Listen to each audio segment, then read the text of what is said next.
Hi everyone, welcome to another episode of Wonderful Beauty. Thank you for joining us today. We're still on the third generation train, but this time Anne's going to take over so she can talk about one of her favorite girl groups. And it is Twice. And this is just to kind of commemorate that they are on tour right now for North America currently. I think they are on their Los Angeles leg right now. They just finished up in Oakland. At the time of recording, yeah. I think at the time of recording, yeah. So as of recording today would be January 22nd, 9-ish days. They'll be in the Dallas area, which is where I'll be attending. Woo! Nice. Which was very last minute. I honestly wasn't gonna go. I was fine with not going. And then I saw the fan cams and their 360 stage and I went, ooh, I kind of want to go. And my husband took that literally. I mean, the man likes himself some Twice too. This will be his third time seeing him? I believe so, yeah. I think it would be the third time because the first time was a gift from one of our regular customers.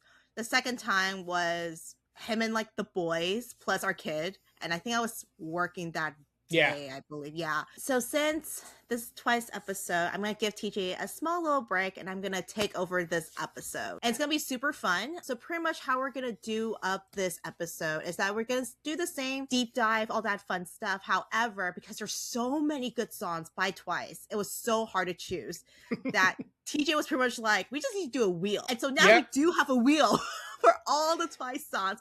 And we broke it up between each era that I will go through and describe with other things. It's pretty much just like a progression of how much Twice has grown through the past 10 years, which is amazing. Yeah. And like, as you noticed with the last episode we did, sometimes, we're trying to avoid having to do too many part twos especially because this is our generation. We're the third gen. I mean, yes, Anne was like, she came in the second gen, but like this is our shared generation, I guess is what I should say. And so like we just did Astro part 2 and we've got BAP coming up. We've got Monster X also coming up for part 2. I think the only other group that we really were like, we may need a wheel for was Card, because we're like, but we want this one, but no, this one's so good. But no, with Twice, because that was an argument. We're like, well, we need the feels. Well, no, we need Feel Special, but what about Fancy You? And it's just like, you know what? Let JYP and the Fates decide. It's just so hard because, you have your favorite groups, you have your old groups, and you have groups that just comes out with hit after hit to the point where you're just like, how am I gonna condense this all into and not turn into like a 5-hour episode? Right, exactly. Yeah, and that's the amazing thing about Twice. It doesn't seem like most of their songs are not flops. They're always hits. And as we're progressing through this episode, I'm going to go through so many success that comes from them, how they became literally the nation's girl group, which is a big title hold. All right, so in honor of the start of Twice's This Is For World Tour North America, we'll be looking into the group's journey from the Survivor Show training days to becoming South Korea's the nation's girl group. Yes, we did say that Girls' Generation is the nation's girl group, but for Twice as the third generation group to hold that title is the biggest honor, especially since Girls' Generation held that title previously. It's pretty big shoes to fill. But thanks to the ever-smart CEO of JYP, Twice built their own household name in the K-pop industry, becoming trendsetters, cultural icons, and setting new standards as the K-pop industry continued to grow in the 2010s. So, a little bit of backstory for everyone if y'all don't know.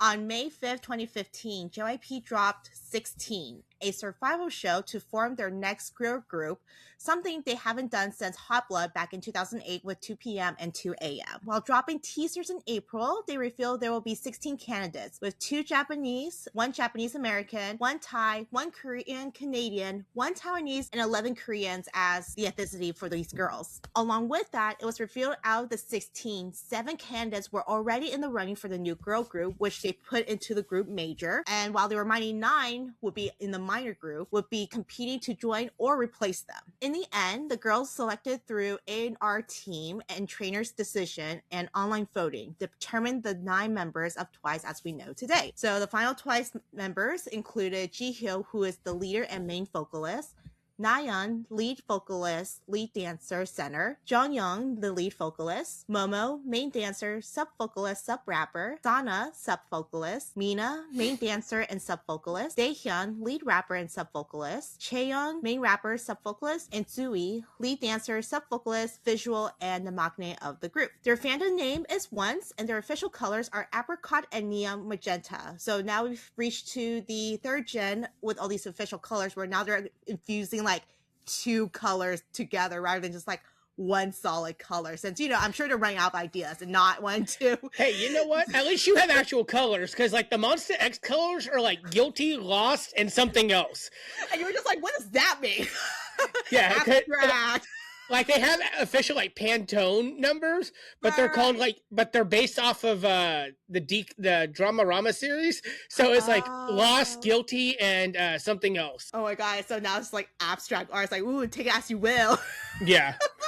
Before we deep dive into more about the history of Twice, I have some fun facts about Twice. Jihyo is the longest trainee under JYP with 10 years under her belt, with Ban Chan behind with 7 years, and their sunbae Jo Kwon, who is the leader of 2AM, with 7 years as well. There are many old videos of Jihyo hanging out with the One Day Boys during the trainee days. I think the most recent one that kind of went viral over TikTok, I think she was just like in the practice room with mainly the 2PM boys, and Taecyeon was just kind of like teasing her the whole time. It's like, what are you doing?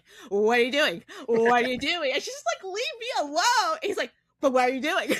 Jihyo was selected as leader by members, not by JYP, which is different from previous selections. So I don't know if I remember talking about this with any of the JYP, how he usually selects leaders for his groups.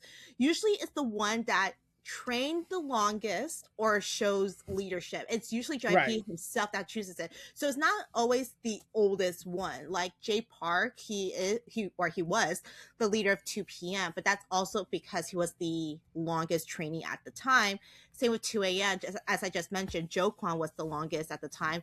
And we would know as of now for Stray Kids, Ban Chan being the longest trainee as well. Right. Nayeon's cousin is Yoonso of Envy, which is one of the Boys Planet 101, like those subgroups that they didn't make it to the big one, so they have their own group type thing. So one of her cousins is part of that group. Jonghyun's distant relative is Card Somi, which I didn't know about that until I did more research about this. That's a small world. It's a very small world, yeah. And then Mina, as we all know, was born in San Antonio, which we Texans love that. We have this Texas pride and fondness. But she did give up her American citizenship since 2019. So they debuted on October 20th, 2015 with the release of their EP, The Story Begins, with their lead single, Like Ooh Ah. Unlike their predecessor of Miss A, their debut song wasn't met with huge success. Their EP debuted at number 4 on the Gaon album charts, peaking at number 3 2 weeks later. Like Ooh Ah only ranked at 22 on the Gaon digital chart and dropped to 57 a week later. A month later, the song would finally reach within the top 10 of various Korean music charts. Pretty good for the album, but if you wanted to compare it to Miss A, who is their predecessor, when Miss A released Bad Girl, Good Girl, it received first place on Music Bank, M Countdown, and Ikigayo, the fastest girl group to take number 1 on music shows, and the song stayed number 1 for 4 weeks straight, beating out previous record held by Girls' Generation. While it wasn't a successful debut by JYP Group, their debut song did reach 50 million views on YouTube within 5 months of debut, becoming one of the most viewed debut music videos for any K-pop group, which probably helped because he was doing that survival show type thing.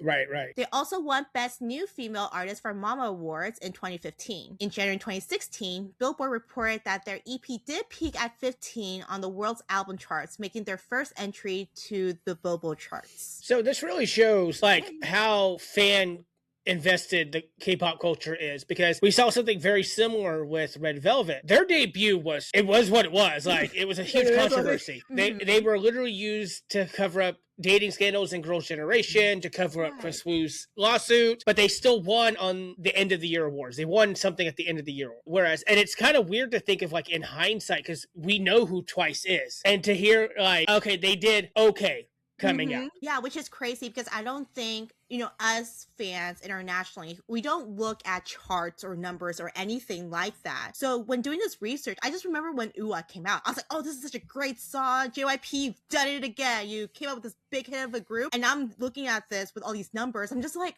well, that's sad. I didn't think it was that bad. You know what I'm saying? Right. It's that insert that Jisoo and Jenny meme. Oh, it's not bad. It's not bad, but it's not good. By the way, Jisoo's coming up with a new drama. I'm so for it. Ah! Is this the one where she's a bimbo in the zombie apocalypse, or is this a different one? This is a different one. So this is the one we just recently announced it. She will be the female lead, and the male lead is So In-guk, who is he was like in like this K-pop star competition thing. He got number one. He released some stuff. He is more well known for Reply 1998 or 7 with Yoonji of A-Pink. The one that says all for you, that guy. So he's going to be yeah. for him. Yeah. So that's going to be super exciting. I think it's based on a webtoon. Oh, okay. Which means it's going to be great because all the webtoon dramas that we watch are fantastic. I mean, Business Proposal. Oh, yeah, no. I think this one is actually more of a romantic comedy feel. There's no like thriller or anything like that. So it's just going to be like pretty much just good feels the whole time, I think. So we're going to start with this episode with watching like ooh-ah. And then the fates will decide. And then the fates will decide. Yes, we always have to do the debut song. We all love the debut song. Zombies. Well, I love that we have the shufflers, but then we have this cute little like flute and piccolo going on in the background. I know, really.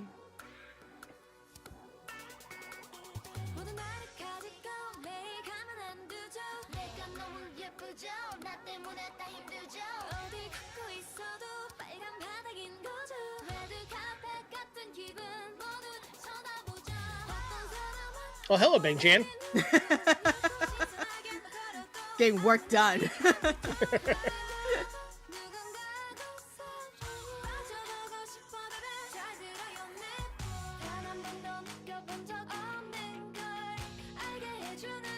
Crazy to think that they just like did all this in one shot. Oh yeah. Yeah.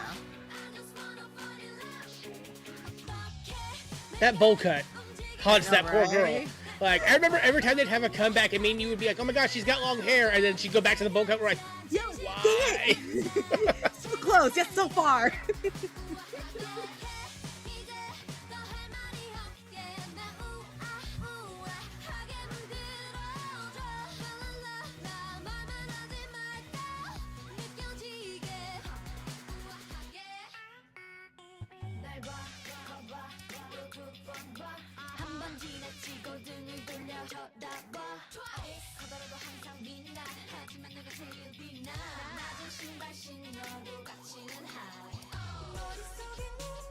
So flexible. So we got this one here. That's us. Oh my god. And then this one. Look at me, I can do the same thing.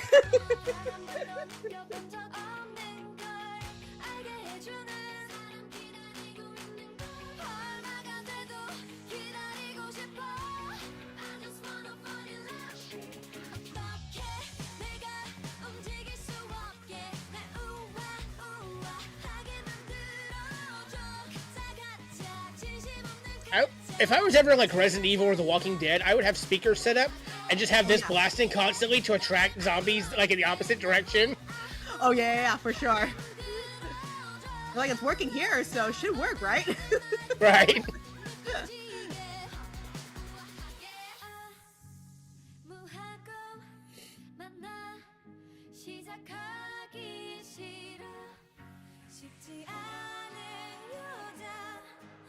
Me.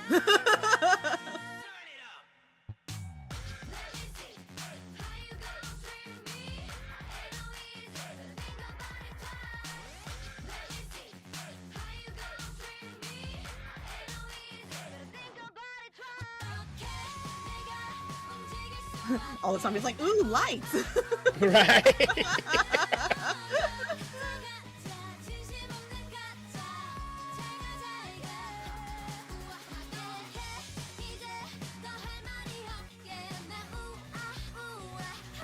I like it. I always forget they didn't paint that one guy's like torso, and so he's got normal colored flesh. I know, really.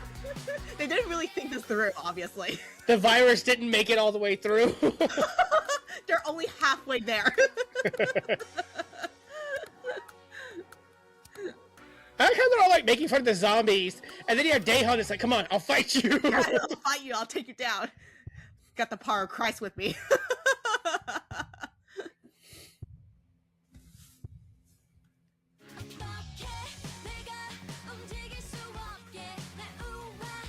Oh no.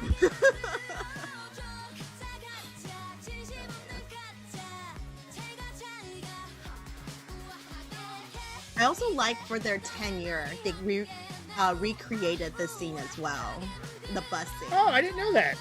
Yeah, I don't remember if it was just like a reel, like an Instagram reel, like a short video type thing, or if it was like an actual like photo shoot. Maybe it was both. But they wore not the same clothes, like close to what they were wearing. And they were in the bus as well, in like the same position, and they were singing ooh-ah or dancing to ooh-ah or something like that. That's really cute. Yeah, it was really, really cute. It was like a great way to celebrate the 10-year anniversary when it happened. Despite whether it did well or not, it's another example of JYP knows what he's doing. For starters, the fashion is way more on point than what we got with WonderGirls when they debuted. The black and white and the red outfits that they alternate between. And I also think it's very smart to put your strongest people up front. Like, to start off with Nayeon, everybody knows who Nayeon is. Like, there's a reason that she's the one who's got 2 solo albums. Also, to alternate between, especially at the beginning, between like Nayeon being cute and then Momo being sexy. That breakdown where they literally throw Momo in the front and for JYP to be like, this is our dancer. Like, she's like the female version of Taemin, really. Like she's so widely considered to be one of, if not the best dancer in the industry. One thing that I always think is kind of weird for Twice, and of course, feel free to disagree with me, is their rap line. A lot of times it doesn't feel like it's necessary, but also it seems like it's more vocal than rap line, if that makes sense. Because like, we have the rap line in Stray Kids, and they're aggressive, especially Hyunjin and Jangbin. But then if you go over to like the female side, you've got Jennie and Lisa, and they're very like rapid fire situation. Yeah, exactly, whereas what we just saw with them, it almost seemed like it was more of a vocal than rap. Not that it didn't work out, but the idea of the Twice rap line to me is just kind of funny, because like, are you really rapping half the time? Like, what are you doing? Not that they're doing a bad job, but it's always one of those things of like, JYP, did you just say rap line so you could have a rap line? You know? Right. No, I definitely agree with that. Especially since when I went through all the members, all of them had the word sub-vocalist or some sort of word vocalist as their position, which I think JYP has, I think he definitely focused more on vocals in general throughout all of 16 during that Survivor show. Right. I think he just wanted the girls to be strong vocally than anything. And then finally he was like, oh crap, you know what? We need some rap lines up in here. So let's just grab you. I mean, even then, I feel like most of the rap lines are more singing than anything. It's not like rapid fire, just spitting out bars type of thing. But I mean, it fits Twice's image in a sense, because I don't think Twice can even do like the Blackpink rapping where it's like Lisa and Jennie coming right at you at it, and you're like, yeah, I can fight with this. If you imagine Twice doing that, you're gonna be like, what happened here? I mean, even if you go all the way back to WonderGirls, like when it was Yubin's part, you knew Yubin's part was coming up because there was usually a break and the music would change and then she would just rapid fire at you. Yeah, I'm pretty sure I think he just wanted to change it up, because for Miss A, it's the same thing. There's 2 girls that do raps. They sing as well. They mostly focus on vocals, but once they start rapping, it's like right in your face in a good way. So you can tell like the rap part is also coming up. So I think this is a good change to Twice, rather than like WonderGirls and Miss A doing like rapid fire type of rapping. But then over here, it's like, you know what? We can focus more on vocals and the dancing and the visuals and just trying to be cutesy at that era of time. So I agree. I feel like Twice's rap line follows more of like the Mamamoo style. Moonbyul, again, she has times where she's just spitting out bars, like and like egotistic and all and stuff like that. But other times, like she'll mix in between. She'll be like singing, but she'll rapid fire it or something like that. So I think JYP is just trying to change it up, which is a good breath of fresh air in a sense because, you know, you have big shoes to fill of WonderGirls. Then you had Miss A, right? For the girl groups that JYP puts out and became super, super successful. So I'm sure he's just trying to do something different. And I mean, eventually it does work out. Not for this debut, apparently, but later on it does work out. So now we will be breaking this up to different eras of Twice. As the girls grew, so would their audience and music. And we love that about a group being able to adapt as the music trends and demography of fans changes. This would be their cute era, as we would like to put it. They are known for being a more cutesy concept of a girl group. This would be a completely different concept that JYP would produce, as their predecessor, WonderGirls and Miss A, would be more of a retro style sound. Twice's early years would be noted as teen pop to target the teenager age group during their debut times. That's smart. But before we get to all the fun stuff, a big thing happened in 2015, 2016-ish that I need to address as a Taiwanese person. So here we go. I will not get political, I promise. So we will get into the B2uty scandal. And as a Taiwanese person, I'm miffed about this with how the company handled it. During the variety show My Little Television, along with Sana, Momo, and Mina, B2uty would introduce herself as a Taiwanese holding the Republic of China flag with the Korean flag. Now, the Republic of China flag is what we would like to call the Taiwanese flag. It's like a red background with the black corner like we have with like the United States flag. Yeah. It's like a white sun type thing. So it's not like China flag where it's completely red with the gold stars. It's a different flag. On that same day, a Taiwanese singer who is pro-China accused her of being pro-Taiwan independence. However, when Onces came to her defense saying it's the Korean production team that provided it, he did delete his Weibo, which is like a Facebook post, public Facebook post type thing. Right. But in January 2016, he went back and criticized her for performing in mainland China, denouncing her as a Taiwanese separatist. This in turn caused an uproar with Chinese internet users and barred Twice from Chinese television, and B2uty sadly pulled out from her endorsement with Huawei, which is one of the biggest companies you could ever get in China. She could be making bank. And then we had the viral apology video of B2uty infuriating the Taiwanese public on election day. But anger does affect people because during the 2016 general election, Tsai Ing-wen and the pro-independence DPP won by a wide margin. And by wide, I mean 1.34 million young voters were affected by this apology video and swayed them to either vote or change their vote. Damn. That's the power of B2uty. Damn. Damn. Like I said, I will not get more political about this China, Taiwan thing. I get enough of this at home with my dad. We talk about this almost every night, ever since elections started. So we'll stay away from that. But I just want everyone to know that B2uty did nothing wrong. It's sad just how JYP, the company as a whole, handled it, because it was not okay. They could have done some other way, but then I'm pretty sure that would create a whole political war type thing. And K-pop should not have a political stance in anything whatsoever. Right. It's just K-pop. It's just music. It's just music. So let's get to the happier side. On April 25th, 2016, Twice released their second EP, Page 2, and they met their commercial success. Cheer Up, their title track for this EP, is a rearranged version of Park Ji-yoon's 1998 hit, Precious Love, and I'm Gonna Be a Star from 16, their survival show. Album debuted number 2 on the Gaon album charts, 6 on the Billboard World Album Charts, and achieved the highest first week sales volume by a Korean girl group for the year, selling roughly 41,800 copies. By August, it would bump up to 150,000 copies, making Twice the first girl group to have a sales record of more than 100,000 units that year. For their title track, it debuted at number 1 on 8 real-time music charts, topping also the Gaon Digital Chart and Billboard K-Pop Hot 100. On top of that, Twice became the only Korean act to place an entry on the US YouTube music chart for the year when Cheer Up charted at number 25 in May. To make the song more memorable for the group,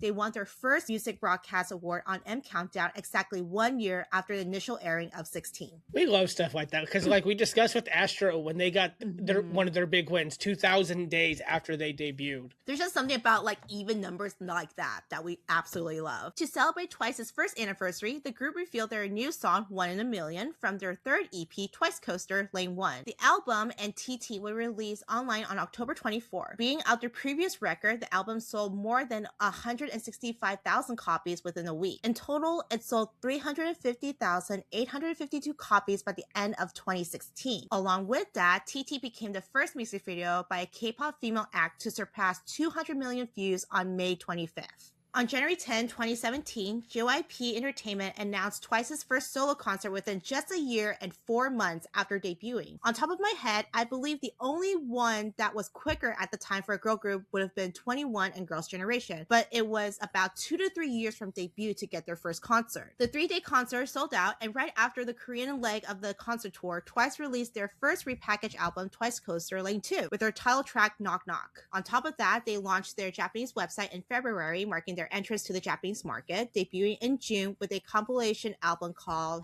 #Twice. On May 15th, Twice released their fourth EP, Signal, with JYP being the producer of the song and their first collaboration with him. So he did not help produce the previous songs whatsoever. I think he just hired a team and just came out with hits like that. So this would be the first time he actually has a hand in it. Notable other contributions is Eyes, Eyes, Eyes was co-written by Jihyo and Chaeyeon, and Only You written by Yenny of WonderGirls. Despite me and TJ absolutely hating Signal, Signal did debut on top on the Gaon album chart and entered the Billboard World's Album chart at number 3. And by the end of May, it was second best-selling album in South Korea for the month at 248,550 copies. But the number 1 would be 17, which is the all-one mini album with Don't Wanna Cry. Which, like we talked about in Astro, like, you're not going to beat Don't Wanna Cry. Like, unfortunately, that's just such a good song. It was such a good song. I think that's when, honestly, 17 peaked with, because I think that's when they started showing their more mature sound after Preview. So up to this point, if we add up all of Twice's album sales cumulatively,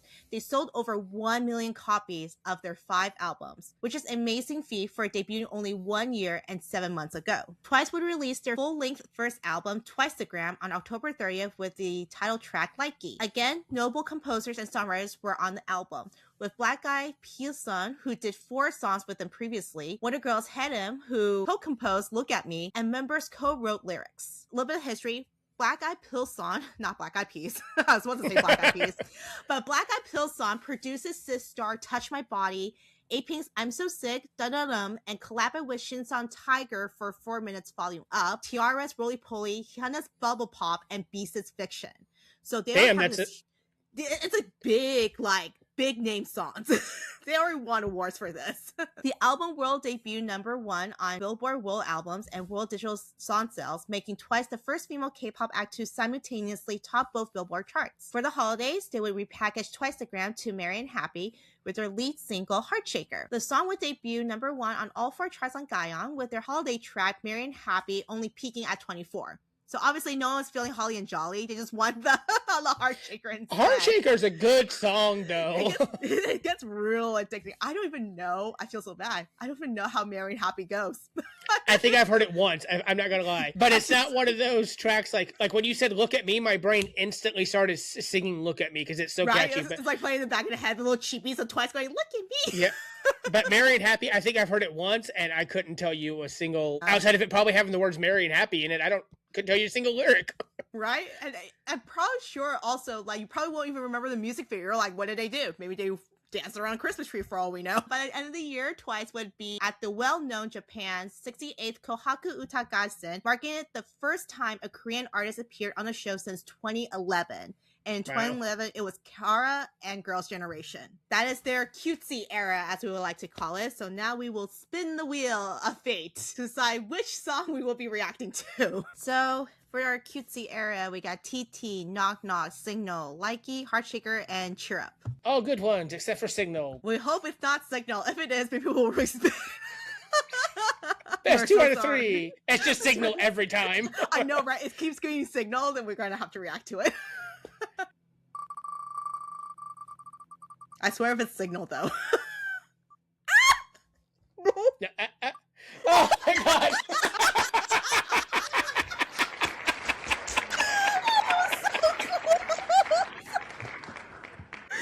The God said, K-pop God said, you want Signal? The K-pop God said, y'all want to talk some smack? Okay, here's Signal. I swear if it was Signal, I would have cut this now and just start all over again. Alright, well at least it's Likey, so it's not...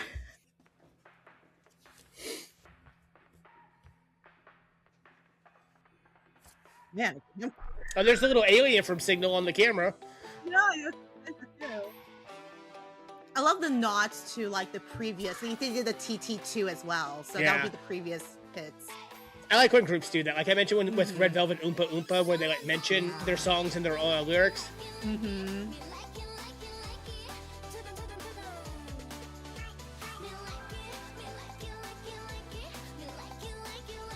I wonder where they were at filming that.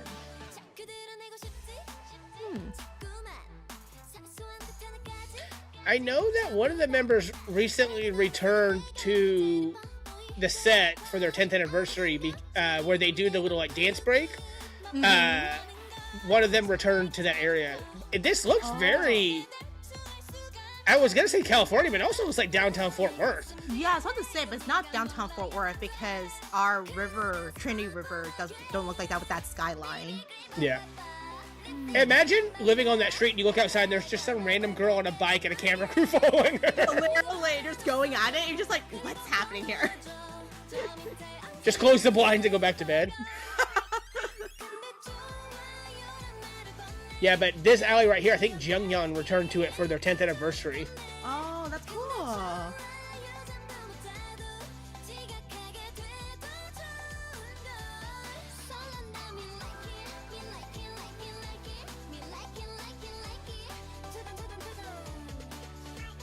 It's so hard not to do the choreography. Right? No, just dance with it.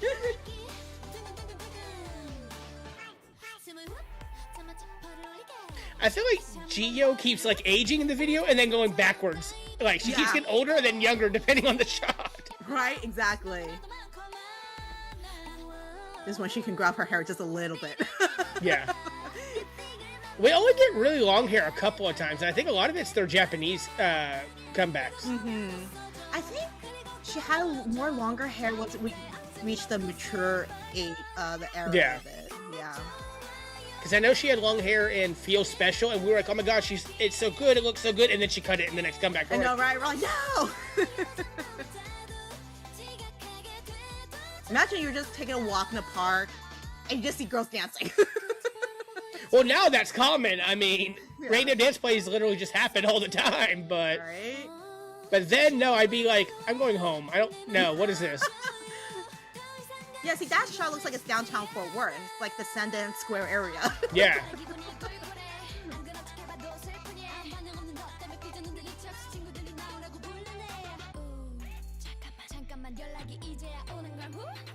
See, like, we had like an actual rap line, and then we had this part. And it was like, wait, what is it? Right? They could have kept going, but they didn't. Which is funny, because then they come out in their thug clothes, and it was all vocal. With a car in the background, that's it. And the dab. Yeah, and the dab. When it was like a thing.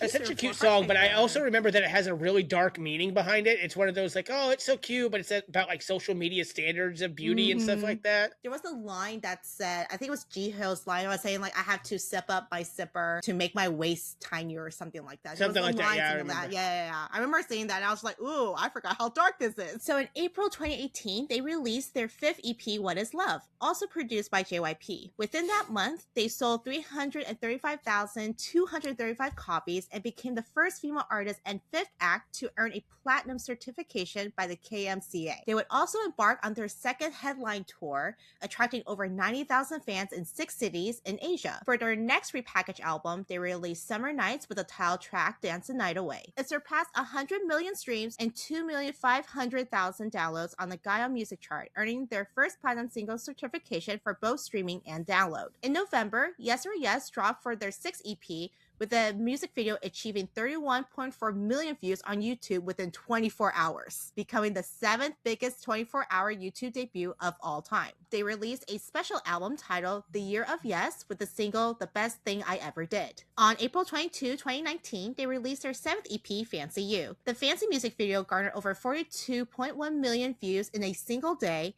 and exceeded a total of 3.75 million album copies from their 12 previous Korean releases. Following the release of the album, they will do their first world tour outside of the Asian countries and their first entrance to the United States, recording 41,000 people in 4 cities, which is LA, Newark, Chicago, and Mexico City. JYP took the reins again for their 8th EP, Feel Special. It would be their second entry as #1 to the Billboard World Digital Sales Chart, and the song actually increased their popularity across North America, breaking into Canadian Hot 100 at number 82. Also broke their own record with selling 150,000 copies in the first week. So this would be the Twice era where I started getting into, because I think Fancy You was the first official like comeback. I remember What Is Love is when I like looked into them, but it was only because of that video of Lisa being the supercomputer. Yes, and they were like, right, she could watch anything once and then do the video, the choreography. And that's also when I started doing Mamamoo, because she did Go Go Baby on there. We're in the best Twice era right now. That's all I'm going to say. This is like the best era. These are all, we don't have signals, so that already makes it better. So that already makes it better. But also going back to, your thing is that you don't like cutesy songs, because I remember when they came out with like the sort of stuff before, you're like, oh, that's a little too cutesy for me. I don't think I could get into that, because at this time you would be into Red Velvet and Blackpink. Then, like you said, though, once they start going to the Fancy You and then What Is Love and Feel Special, you're like, oh yeah, this is my jam, because this is when they start to mature a little bit more and everything. So their sound as well. As the girls got older, their choreography would change to a bit more sensual with a more brassy electric pop sound. Just overall in 2019, Twice sold over 1 million albums on the Gaon charts, achieving this feat for the 3rd consecutive year. I don't know if there's any group that done that, especially since this would be after the the start of the 2nd gen Hallyu wave type thing. Like, we thought that was repressive, but once it reached international, like actual international, the sales just got bigger and bigger. Over on Japan's side, they ranked 5th in the top artist category at the end of the year 2019 rankings, becoming the 3rd consecutive year of ranking within the top 5. They were also the 5th most streamed act on Spotify in the country. Sadly, in July, Mina would take a break due to sudden extreme anxiety and insecurity problems in performing on stage, but she would later return in the beginning of 2020. JYP Entertainment would announce additional stops to their world tour in Japan, scheduled to be on March 3rd and 4th of 2020, with an encore in Seoul of March 7th and 8th. But we all know what happened in 2020. But on February 24th, Twice signed with Republic Records for their promotions in the US as part of JYP Entertainment's partnership with the label. Their 9th EP, More and More, would release on June 1st, recording over 563,000 sales on Gaon, making it not only Twice's best-selling album to date, but also setting a record for having the highest sale volume for a girl group in the Gaon chart history. On August 9th, they held their first online concert titled Twice, World in a Day, to make up for the encore tour that was canceled due to COVID. JYP would make a smart move and collab with Beyond Live, which was originally launched by SM Entertainment and Naver. Twice thus becoming the first artist outside of SM to host an online concert using their platform. Eventually, the Beyond Live would also have Stray Kids, Day6, and tons of other fan meetings from a variety of groups. They even had Monster X No Limit Tour in Seoul as well. Okay, interesting. Yeah, so it's like the ones we see clips for, where it's like mostly just like SM artists, like the NCT, aespa, I think Super Junior. It's just like them, like this like random background type thing, and then it's just them dancing on stage. That's pretty much all it is, just to make up for I believe they did the same thing for 17 with that Kittle stage. Yeah, it was part of that, but it was not with the Beyond Live. That was the biggest thing, because it was only, so I went through their list of different groups they actually held the Beyond Live for, all of SM artists, right? NCT, Super Junior, TVXQ, whoever was performing at that time and promoting. As I scrolled down further, it said Twice. And I was like, oh, that's pretty cool. Then it said Stray Kids. I was like, oh, interesting. Then it said Monster X. I was like, okay, well, there's other artists as well. And they had Day6 and then like their solo fan meetings as well. And there are some other like not lesser known groups, but like smaller groups as well. So it seems like it was only JYP and SM as the bigger companies. And then right after would probably be like Starship and then like smaller companies. I didn't see Pledis or any other high groups on there. So side note, in Japan, Twice released their 3rd Japanese compilation album titled #Twice3,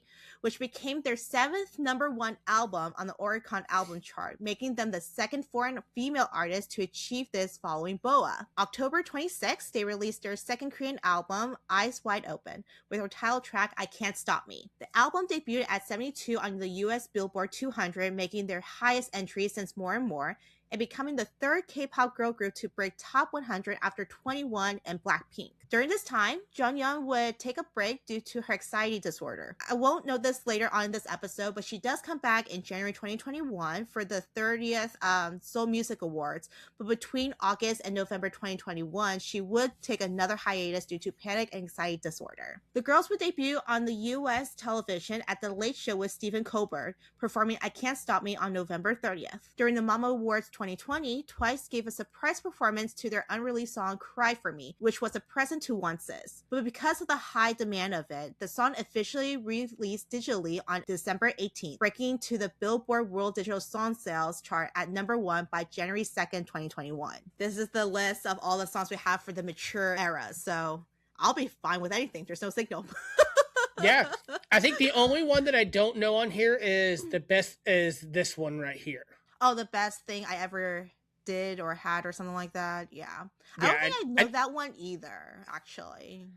Like, I haven't seen all these videos, but I know all of the songs. But that's like the one song.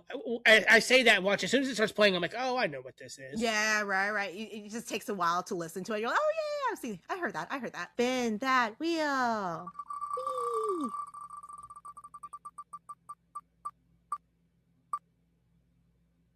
Really? My favorite song! Yay! Our favorite song! We're just winning in this. We are!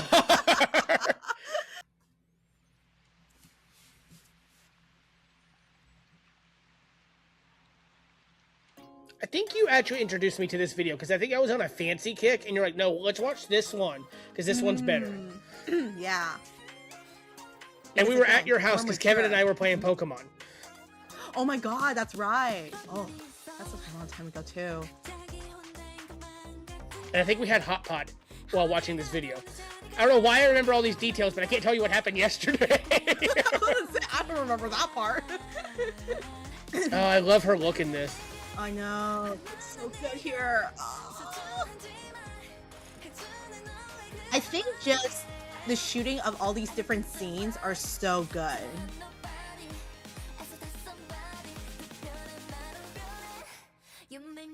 This is another one where my hands are like holding each other right now. Don't do it. Oh, she looks so good here too. They all look so good. What I love that the fashion has matured with them as well. Mm-hmm. And this is my favorite Nyan look. This scene right here is what made Nyan my bias because I was Jonghyun really? originally. Oh, okay, yeah. And this is before pop. Mm-hmm.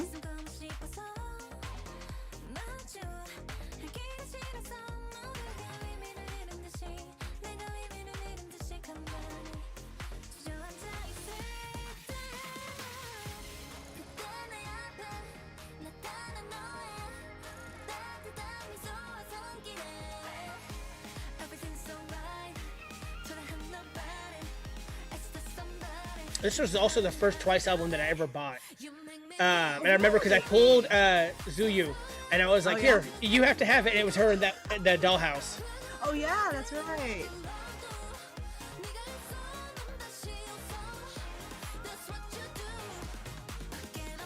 I honestly don't think there's anyone in this video who looks bad.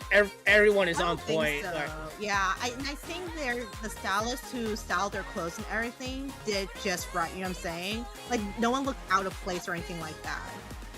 No, not at all. And I love the fact that like Gio is like she's mother. She's like she's the leader because you got the pearls and the more mature look. Like, right. Oh, I love that scene so much. Ugh.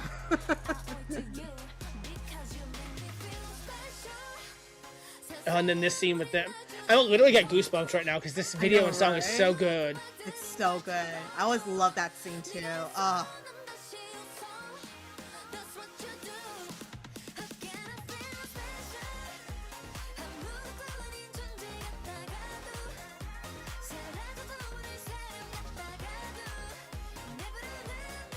What I also like is that, like, when they're dressing them more quote unquote sexy, It's not really feeling sexy. It's just like accentuating like their curves and their body. And I agree, 100%. Yeah. But JYP's really good about that, especially with his girl groups. Versus, you know, the boys who are a bunch of hoes, and they got bang changes ripping shirts off and stuff. And you're like, why? Hey, well, I mean, I guess that makes sense because it would make sense. They're following the whole Beast Idol thing when that 2 p.m. started. So I guess, you know. Right. You know, big shoes to fill, and Fanchon's like, watch this. And then he was like, wait, I need to warn the fans. And he posts, I'm sorry. The Once fandom on TikTok and Instagram is freaking out because they added it back into their He did? From what I heard, they've added it back into their set list. That's why I sent you that TikTok of the fan chant. Oh, okay. No, I thought it was just like an old one. I didn't even think that it's a new one. No, from what I understand, I could be wrong, and I'm not going, but I would be disappointed if they didn't. But like, that's why I sent you the whole thing of like, this is the fan chat. You need to be able to say their name. And one of you guys is going to have to get me a fan cam of that. I'm just saying. Oh, no, I definitely will do that. Because I was so excited because you're like, takedown. I was like, oh, yeah, of course. You have to. Like K-pop Demon Hunter stuff. And you're like, but we're taking off Feel Special. I went, but history, but... I'm just saying, if they take down Feel Special and you get Signal, I'd walk out. I'd be like, I'm done. I'm not doing this. Those tickets you bought for me, babe, not worth it. Worst present ever. The moment you see them doing this, you're like, nope. Come on. The beginning of it, I walk out. Babe, you're home so early. Yeah, because they perform Signal.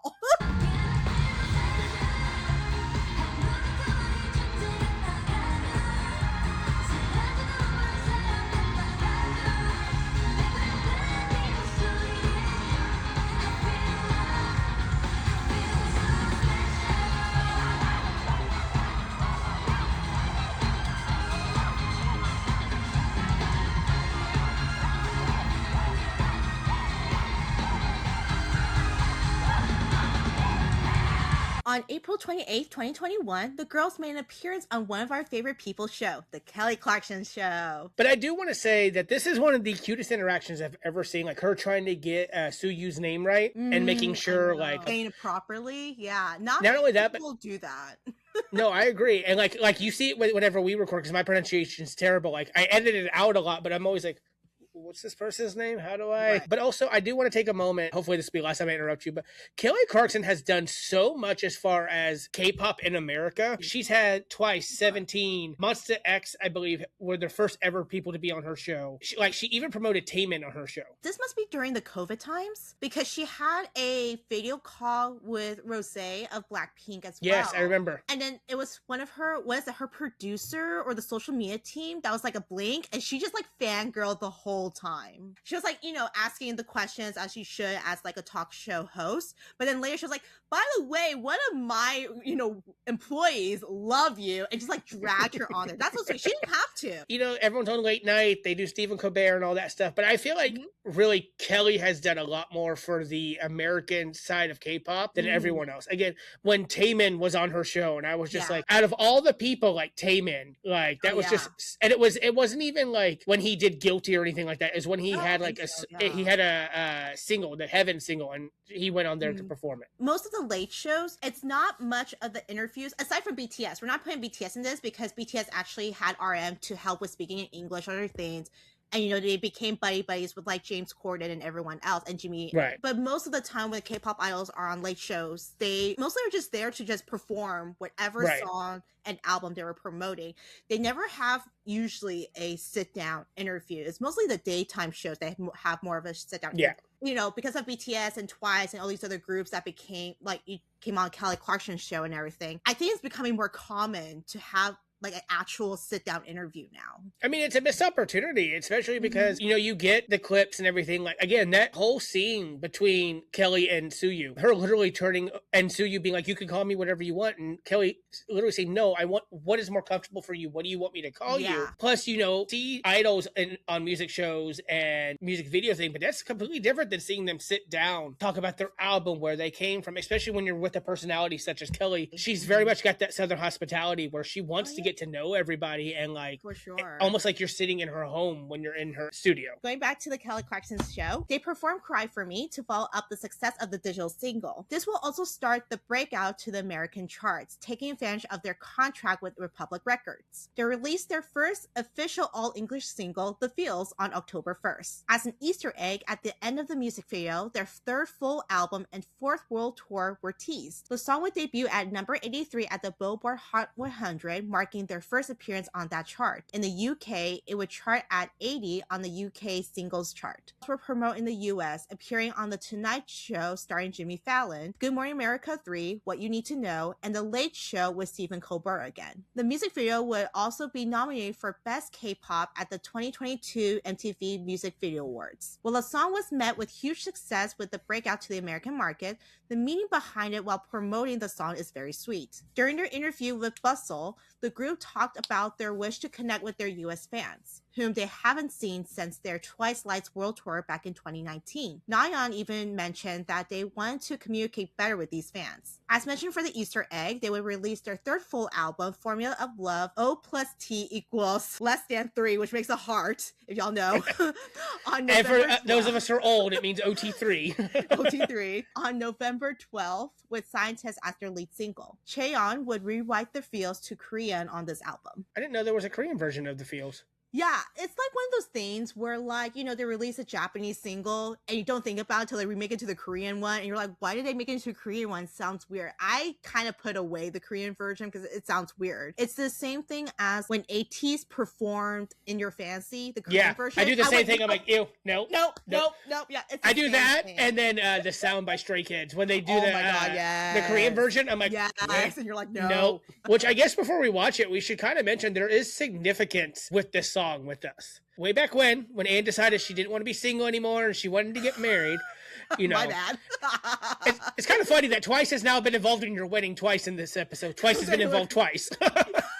Kevin, Anne, and the kiddo have a signature cock or mocktail. Me being the bartender and also having a K-pop inspired page that I will be bringing back hopefully soon, Anne messaged me and was like, hey, can you create a cocktail for my wedding? Okay, sure. I wasn't entirely sure what to do, but I ended up doing a Christmas Korean version of Cosmopolitan. And so it was a plum soju martini because it's all cutesy and everything was named after a song as well. Yeah. So I ended up calling this one The Feels to commemorate Anne and Kevin's union. When I find the photo, I'll post it right here as well. But yeah, it was really good. We had great feedback from that, honestly. This is one of the music videos that we will not do the wheel for because this is just to kind of commemorate them breaking out into the American market, following like Monster X releasing like a full English album and everything. Not many K-pop groups in general have done that. So this is like Twice kind of dipping their toes into it with just a single. It's not a full album. Took the world by storm, honestly, with this song.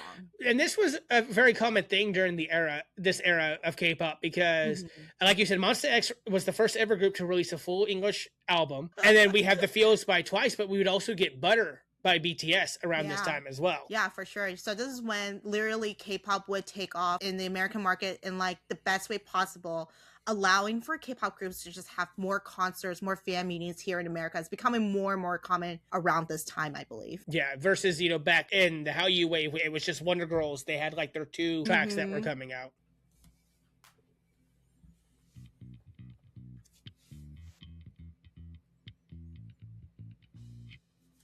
Prom. Remember prom? Yes, I did not have a fun time. I'm sorry. I was very pregnant that time too.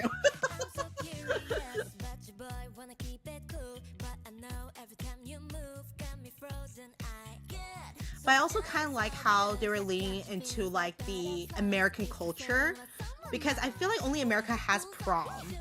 They don't have that in Asia whatsoever, so.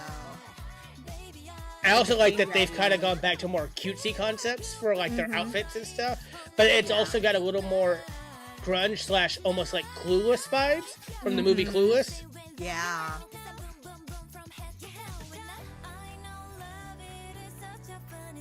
Which is very smart because they're also appealing to the American market for this. Yeah. Because if you show up with like, you know, go back to like Ooh Ah or like even like Likey, where they're just cutesy, I don't think the American people would like it as much as they would do with this concept here. I agree. I do like that they brought back the cheerleader concept from Ooh-Ah, but also Cheer Up. Yes. Jiho also looks good with short hair too. Jiho has never had a bad look. Like, let's be honest. No, so true though.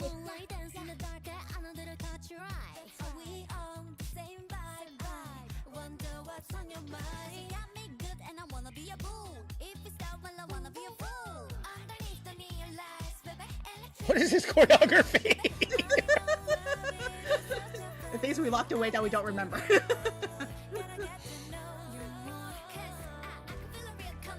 So, yo, that's my crown, man. I know, look at her face in the background. I was about to turn into Carrie for a second. That'll be a good knock to it as well.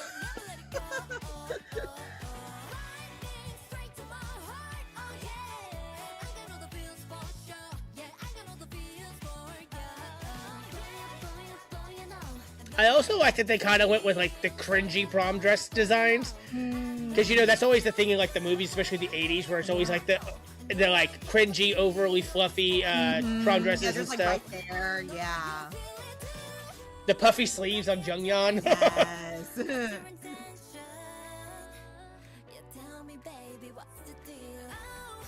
I'm sure maybe the stylist or even the company has done some research on that as well. Yeah.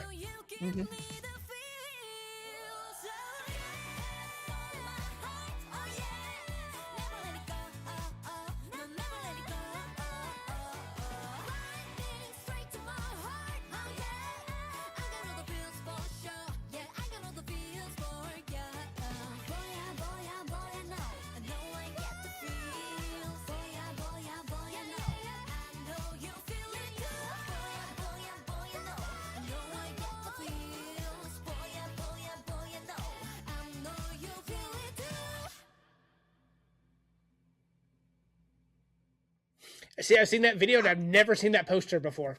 I've never. Yeah, I don't remember that poster either. That's the crazy part of it too. I was just like, there was an Easter egg, and I looked at it now. I'm just like, I guess there is. That was a really good song, and I'm glad they released a English version of that because I don't think it would fit well as a Korean song. I don't think so either.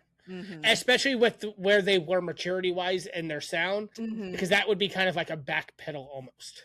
Yeah, no, for sure. And I just love the progression of like, obviously, as we're going through the years and you're getting older, that they're not doing this whole, they should be cutesy forever, ever. Because there were a lot of girl groups and girl artists in general in the second gen where they just keep being cutesy. You know, they're getting older. They're from teenagers to like a grown woman and you're still making them do cutesy things. Like it just doesn't fit right almost in a sense. It's almost creepy. Completing their 7 dates US leg of the 3 world tour, they became the first female K-pop act to hold 2 separate arena tours in the world's biggest music market. Originally having one day for New York and Los Angeles, second shows were added quickly due to high demand and sellout. On top of that, they announced an encore concert at the Banc of California Stadium in Los Angeles, making them the first female K-pop groups to headline a stadium concert in the US. And they would also add another date from high demand. They would also sell out at the Tokyo Dome for 2 days, adding a third date, becoming the first K-pop girl group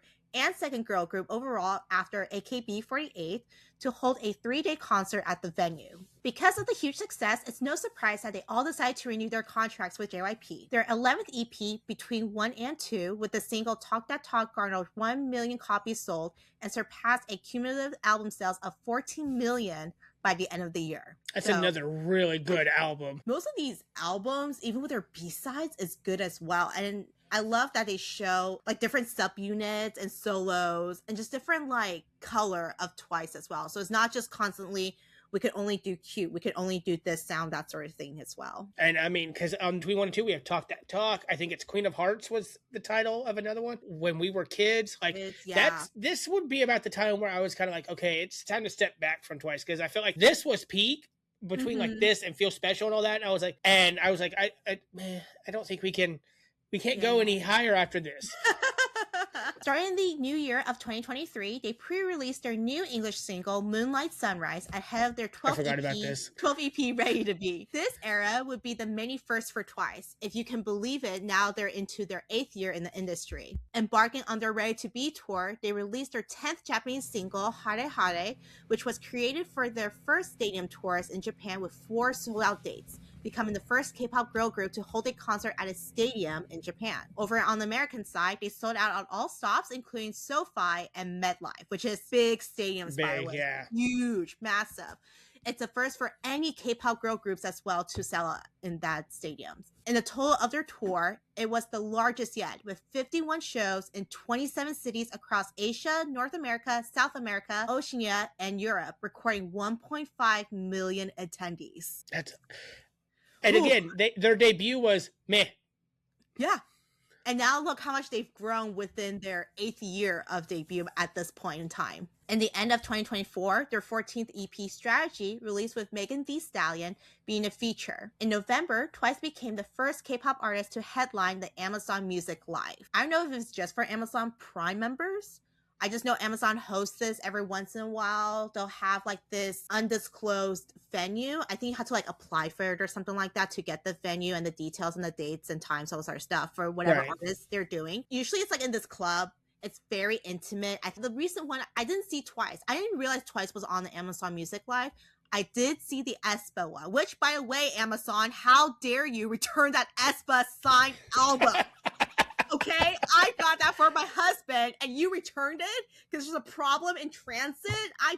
No, just tell me you sold out. Why'd you give it to me? How dare you? Hey, at least they told you right off the bat. It could have been like my Eric Nam vinyl, where I waited like 6 months before they finally canceled it. 6 months, yeah. I swear, almost every month you would give me an update on that. You're like, it's still sitting in limbo. Yeah, but I ordered it on Barnes & Noble's, and it was here the next day.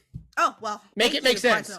In April 2025, Twice opened for all 6 shows for Coldplay's Music of the Spheres World Tour in Seoul, which honestly is such a vibe. And I remember a lot of people did not know about this. I think it was actually a surprise. Well, obviously for the first day it was a surprise. Then like everyone knew within like the next 5 days.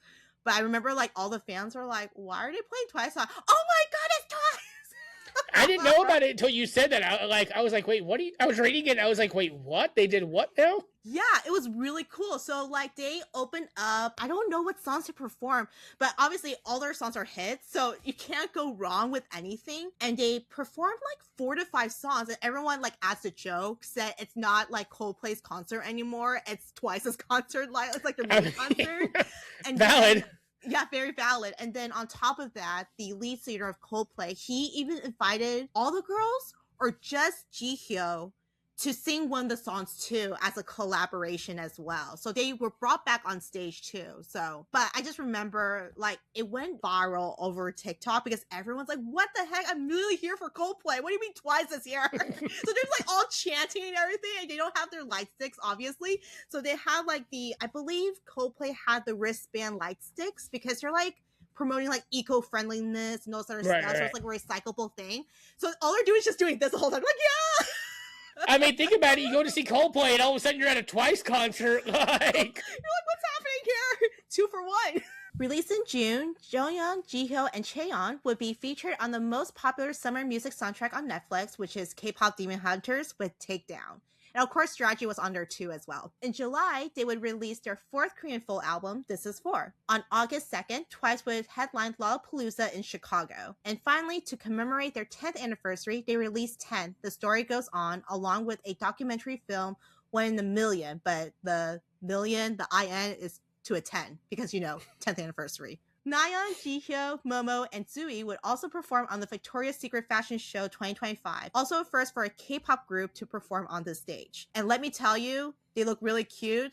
And I haven't shopped at Victoria's Secret for so long. I wanted their bra and it was sold out, and I hate that for myself. Man, 2025 was a good year for Twice. They popped off so hard. And again, I think just breaking out to the American market with the feels and and then having the contract with Republic Records definitely helped a lot, because now they're able to promote more. Like, they do have the JYP Entertainment America branch, obviously in America, LA, but Right. I think just signing with Republic Records just opened more doors and more opportunities for the girls to do more stuff in general. I agree. Because, like, as we're talking, like, I was kind of surprised to be like, wait, what do you mean they didn't actually set foot in America until, like, a couple of years ago? Well, it seems like only a couple of years ago, but it was much longer than that. It was definitely much longer, and I'm sure it would have been sooner if not for COVID. Right after COVID, it's just almost like on the charts, it went straight up, the trajectory of it. It's not even like a slow up. It's just whoosh.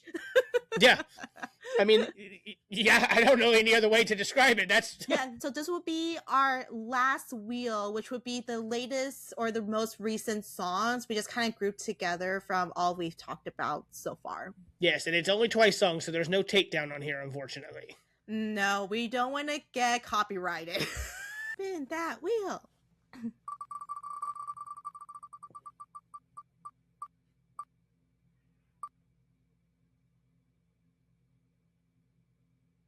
All right. I think this will fit the theme more anyway, because Moonlight Sunrise is their next English single anyway. So even the title says pre-release English track. Okay, JYP, make it very specific, why don't you? I don't think I've seen this. Again, I think after Talk That Talk, I kind of walked away from Twice. Actually, I heard the song. I never seen the music video, honestly. Okay. This will be all new. Oh. You have a body in a car or what? I mean, they've got some questionable music videos, like the Haunted Carnival from Yes or Yes. Right?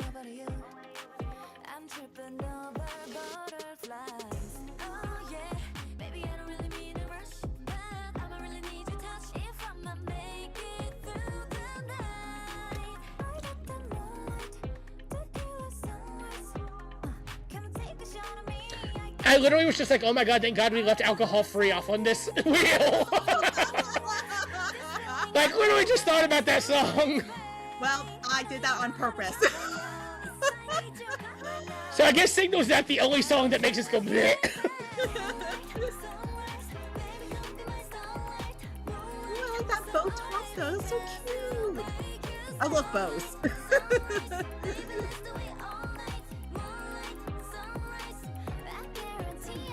If anybody was gonna stab you, it'd be Daeyoung. It would be. It's like Sunquan. The chances of are low, but they're never zero. That's totally Daehyun too.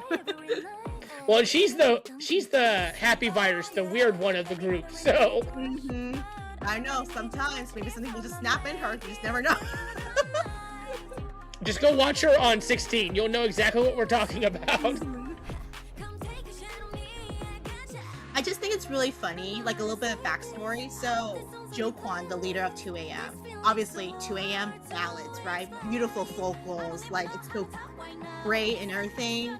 But when Jo Kwon was like in this variety show way back then, he did this dance that is not equivalent to Daehyun's. I feel like it's weirder or worser. I don't know how to describe it. But it's like pre-debut little baby Jo Kwon. And he's dancing, and JYP went, I want that weird one. I feel like he did the same thing with Daehyun. I want that weird one. Yeah, add a little spice. Like, what would 17 be without Hoshi and DK? Right, exactly. It'd be a bunch of pretty boys and an angry boy. Like, and then Vernon. And a bird, yeah.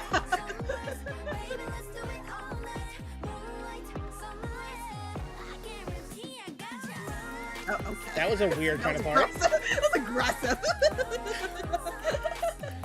Maybe it's the other rapper we gotta watch out for.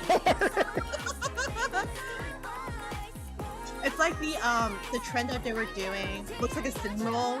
Is a cinnamon roll? Yes. Looks like a cinnamon roll, but can kill you. I don't realize that this song is a little bit more frisky. Yes, yes, it is. You know, I was just vibing. I never paid attention to the lyrics till just now. It's like, ooh, that's a little feisty. Ooh. Ooh. And now Twice is on their North American leg of the This Is 4 tour. They finished in Oakland as of recording, and they are just now going to start the Los Angeles stops. The best thing about this is the amazing marketing and strategy of their concert, 360-degree stage. U2, which is a European band, they did a 360 stage for their tour that ran from 2009 to 2011. Lay from EXO would also hold this massive concert, the Grand Line 5 Monkey King rocking the Heavenly Palace in Beijing in October 2025, and he took full advantage of it with its artistry, screens, and stage props. It broke the Guinness World Record for its size. So props to the girls for doing the 360 stage, which allow all fans to get a great view of the girls no matter which seat and angle, which also will amplify their ticket sales from the business point of view. And girls learning almost a whole new choreography to face every single degree is amazing. And it's hard too, I'm sure, because you had to turn almost every single verse, it seemed like, from the fan cams. Overall with Twice, they are truly the trendsetters.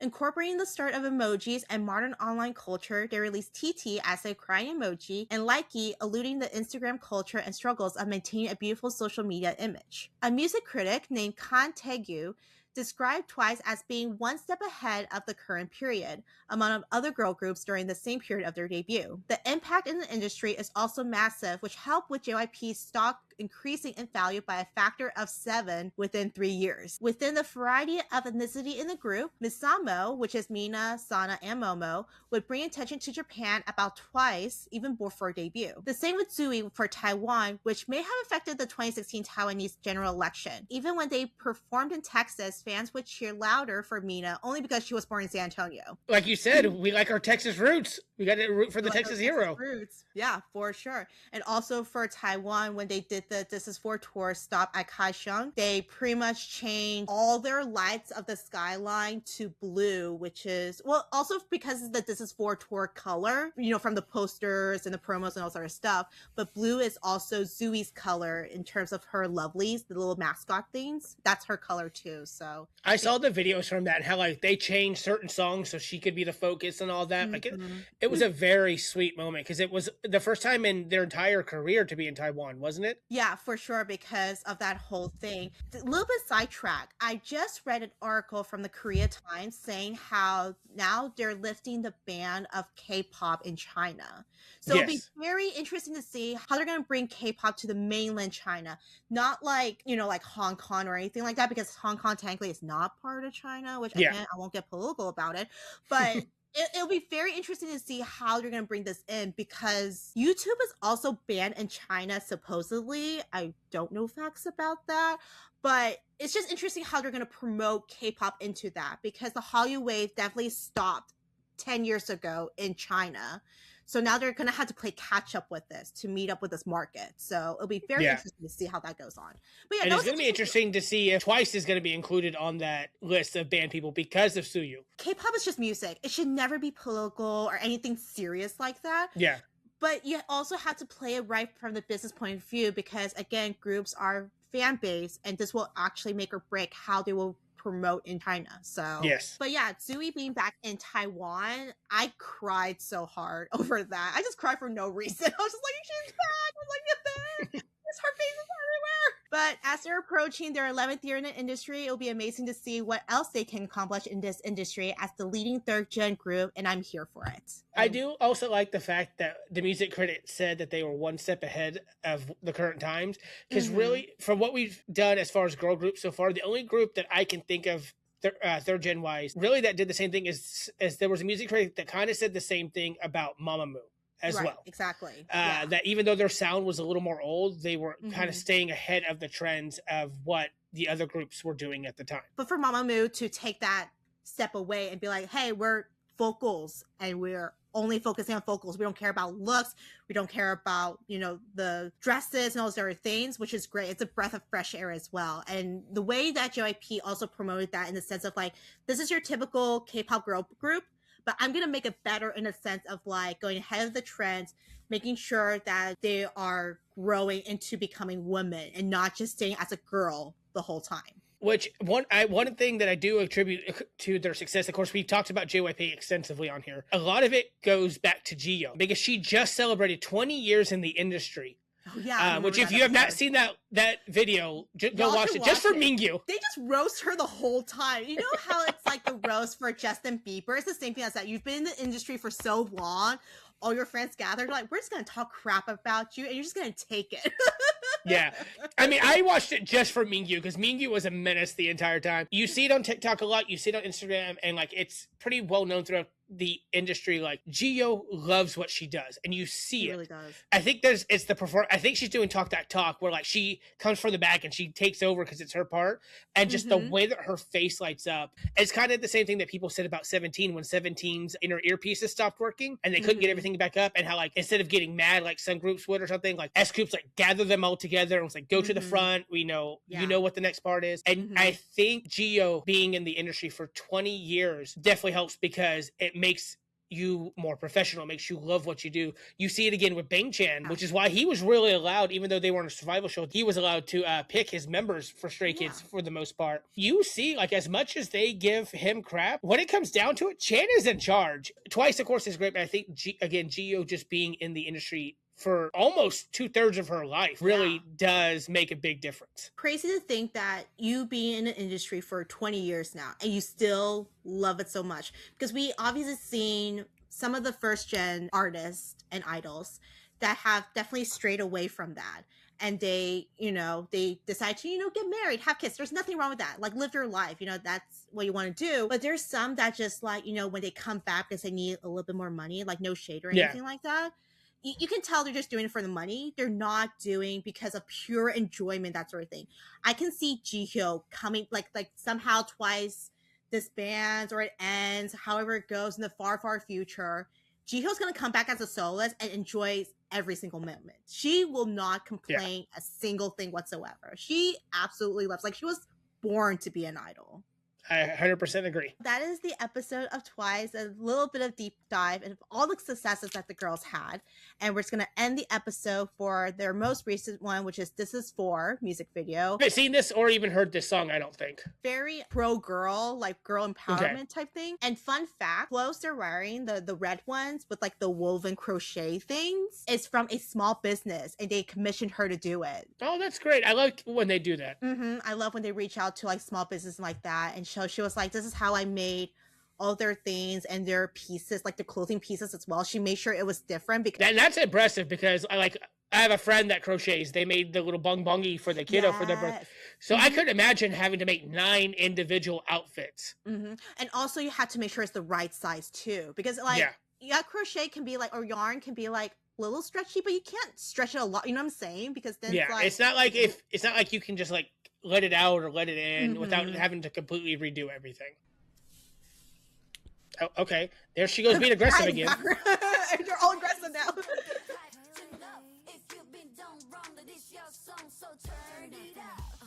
Not the cat.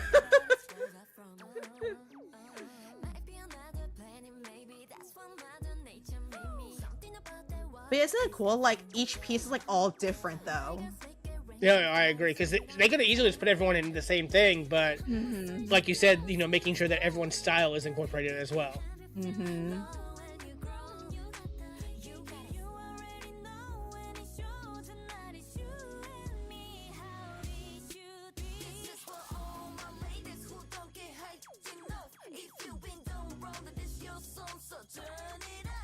I've been singing the song all month.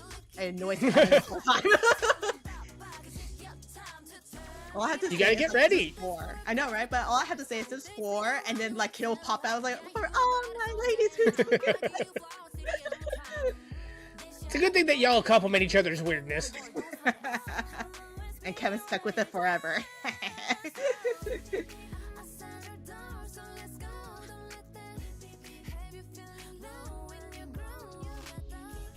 Don't do it. Right? Don't do it. Yeah. Don't do it. Sue you. Oh my god. Charlie heard Kelly Clarkson in. I'm like, why is this like they're going back into their warrior and trespass stage? Like, I know, right? Full circle moment. They're like, oh, now we're gonna go back and do what the boys did when we debuted. Right? Crime. Don't swat a bee like that, my god.